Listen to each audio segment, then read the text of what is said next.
सोचिए, आप सुबह पानी पीने के लिए गिलास उठाएं और आपके नल पे पानी ना आए, नहाएं तो आपके बाथरूम के नल से एक बूंद पानी न टपके। हैरान होकर आप टीवी खोलें तो उसमें खबर चल रही हो कि सरकार ने कार धोने और बागवानी करने पर जुर्माना लगा दिया है। हम समझ सकते हैं आपके लिए ये अज्यूम कर पाना भी कितना डिफिकल्ट हो रहा है। लेकिन अगर हम आपसे ये कहें कि ये किसी फिल्म की स्क्रिप्ट नहीं है, हकीकत है भारत की स्मार्ट सिटी कहे जाने वाले बेंगलुरु शहर की। अभी कुछ दिनों से भारत के आईटी हब के नाम से मशहूर शहर बेंगलुरु से जल संकट की खबरें सामने आ रही हैं। बताया जा रहा है कि बारिश की कमी के कारण बेंगलुरु का भूजल स्तर गिर गया है। पर आखिर बेंगलुरु जैसे शहर में जहां टेक्नोलॉजी इतनी एडवांस है, वहां पानी की इतनी गंभीर समस्या पैदा हुई कैसे? आइए समझते हैं। लेकिन इससे पहले अगर आप हमारे चैनल पर नए हैं तो इसे सब्सक्राइब करना बिल्कुल भी ना भूलें। बेंगलुरु में पानी की कमी के क्या क्या कारण हैं, पॉइंटर्स में जानते हैं। एल नीनो इफेक्ट को माना जा रहा है पहला जिम्मेदार।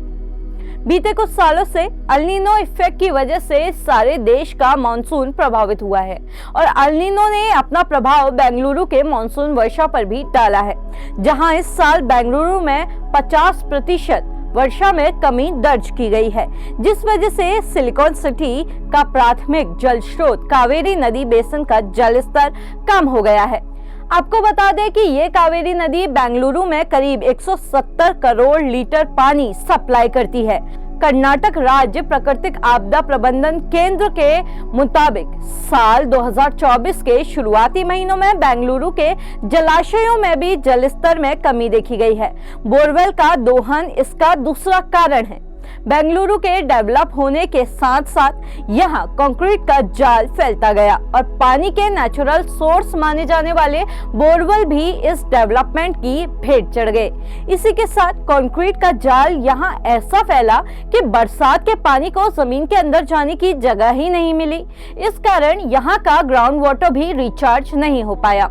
बेंगलुरु के लोकल लोग आज भी पानी के लिए बोरवेल पे ही डिपेंडेंट है, पर बरसात की कमी और ग्राउंड वाटर के ओवर एक्सप्लॉयटेशन की वजह से यहाँ पानी का लेवल तेजी से गिरने लगा है और यहाँ मौजूद 11,816 बोरवेल में से 2,035 यानी 17% बोरवेल पूरी तरह से सूख गए हैं। बिना प्लानिंग के इंफ्रास्ट्रक्चर का निर्माण किसी जमाने में बेहतर जलवायु के लिए जाना जाने वाला बेंगलुरु शहर गार्डन सिटी के नाम से भी मशहूर था, जिस वजह से ज्यादा लोगों ने यहाँ बसना शुरू किया। अब लोगों के साथ ही यहाँ विकास भी आया। पर आपको बता दें कि ये शहर तो डेवलप हो गया, लेकिन आज तक इसका इंफ्रास्ट्रक्चर डेवलप नहीं हो पाया। फिर चाहे वो पानी का सप्लाई सिस्टम हो या सीवेज का नेटवर्क, ये सब शहर की ग्रोथ के साथ तालमेल नहीं बिठा सके और इस कमी ने भी आबादी की बढ़ती पानी की मांगों को पूरा करने में एक चुनौती खड़ी कर दी। इस भूजल स्तर के नीचे जाने की एक बड़ी वजह समुद्र तल से बेंगलुरु की ऊंचाई को भी माना जा रहा है। बता दें कि समुद्र तल से बेंगलुरु की ऊंचाई 920 मीटर है। इतनी ऊंचाई पर जमीन के नीचे का पानी और भी नीचे चला जाता है। आपको बता दें कि बेंगलुरु में वाटर सप्लाई के लिए बैंगलोर वाटर सप्लाई और सीवेज बोर्ड जिम्मेदार है।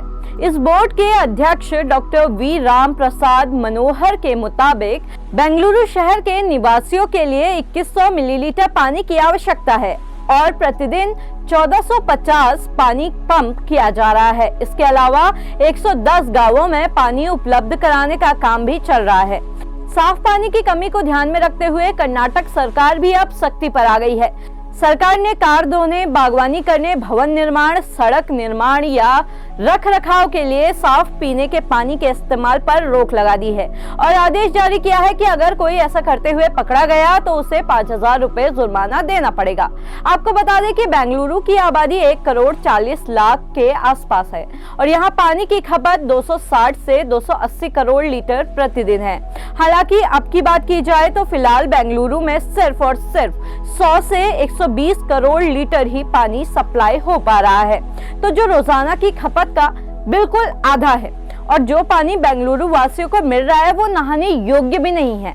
हालात इतने गंभीर है कि सोसाइटी एसोसिएशन ने बेंगलुरु वासियों से खाने पीने के लिए डिस्पोजेबल का इस्तेमाल करने तक को कह दिया है। ये पहली बार नहीं है कि दुनिया का कोई देश वाटर क्राइसिस जैसी समस्या से जूझ रहा है। आज से कुछ साल पहले ही साउथ अफ्रीका के केप टाउन का भी यही हाल हुआ था। साल 2018 में केप टाउन भी 3 सालों से भारी पानी की कमी से जूझ रहा था। साउथ अफ्रीका के इस डेवलप शहर में सिर्फ कुछ दिन का ही पानी बचा था, जिसके चलते यहाँ डे 0 के तहत सारे नालों से पानी की आपूर्ति बंद कर दी गई थी। हालात ये थे कि लोगों को सप्ताह में सिर्फ 2 बार नहाने और शौचालय में फ्लश के लिए टंकी के पानी का इस्तेमाल करने पर रोक लगा दी गई थी।